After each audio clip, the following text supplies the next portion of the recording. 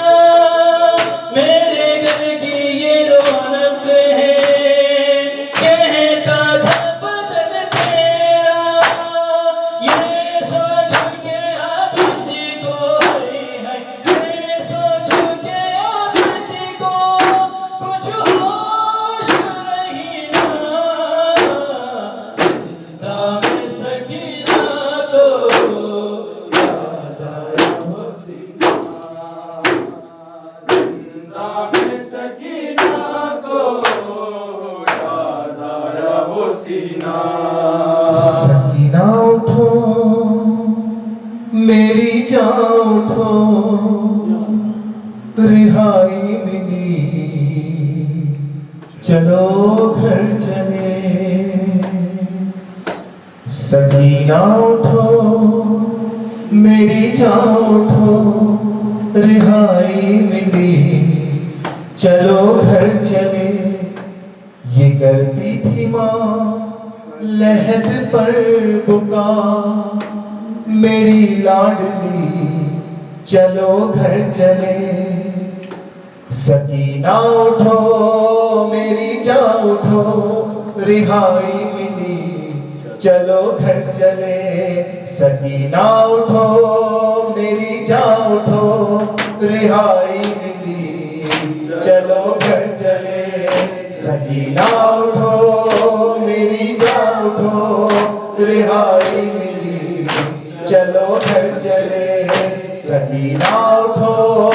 میری جان اٹھو رہائی ملی چلو گھر چلے یہاں سے چلو چلے کربلا وہیں پر تمہیں ملیں گے چچا ستم جو ہوئے بتانا انہیں دکھانا انہیں یہ کرتا جلا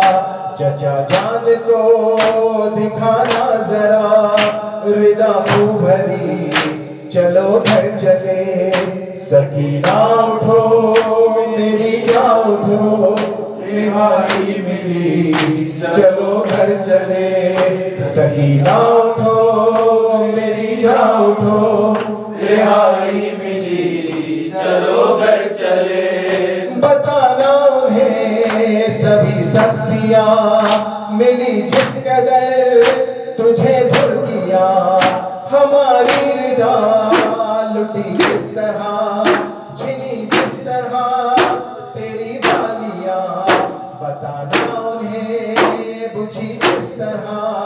تیری تشنگی چلو گھر چلے سکینہ اٹھو میری جان اٹھو رہائی ملی چلو گھر چلے سکینہ اٹھو میری جان اٹھو رہائی ملی چلو گھر چلے بدر سے ملو تو دل جوئی ہو بتانا انہیں بہت روئی ہو قسم ہو اگر تمہارے بنا سکینہ کبھی کہیں سوئی ہو لہد باپ کی ملے جب تجھے تو کہنا یہی چلو گھر چلے سکینہ اٹھو میری جان اٹھو رہائی ملی چلو گھر چلے سکینہ اٹھو میری جان اٹھو رہائی ملی چلو گھر چلے سکینہ اٹھو میری جان اٹھو رہائی ملی چلو گھر چلے لبے الکلام تو کرنا ہوگا تیری موج ہے ابھی تک رواں میری پیاس پر ہوئے جو فدا چچا کے میرے ہے بازو کہاں مست ہے کہاں ہے علم کہاں ہے جری چلو گھر چلے کہاں مشق ہے کہاں ہے علم کہاں ہے جری چلو گھر چلے سکینہ اٹھو میری جان اٹھو رہائی ملی چلو گھر چلے سکینہ اٹھو میری جان اٹھو رہائی ملی چلو گھر چلے نہ اب غم کوئی نہ افتاد ہے جو زنجیر سے اب آزاد ہے ٹھپی بھی تیرے ساتھ ہے تیرے ساتھ ہے وہ سجاد ہے میری غمزدہ شب غم کٹی سحر ہو چکی چلو گھر چلے سکینہ اٹھو میری جان اٹھو رہائی ملی چلو گھر چلے سکینہ اٹھو میری جان اٹھو رہائی ملی چلو گھر چلے ہے زینب ہے شام ہے زینب ہے شام ہے زینب ہے شام ہے زینب ہے شام ہے زینب ہے شام ہے زینب ہے شام ہے زینب ہے شام مولا حق امام یا حسن یا حسین مولا حق امام یا حسن یا حسین یا حسین یا حسین وہ عابد بیمار تھا وہ عابد بیمار تھا چلنے سے جو لاچار تھا اور شام کا بازار تھا اور شام کا بازار تھا اور مصطفیٰ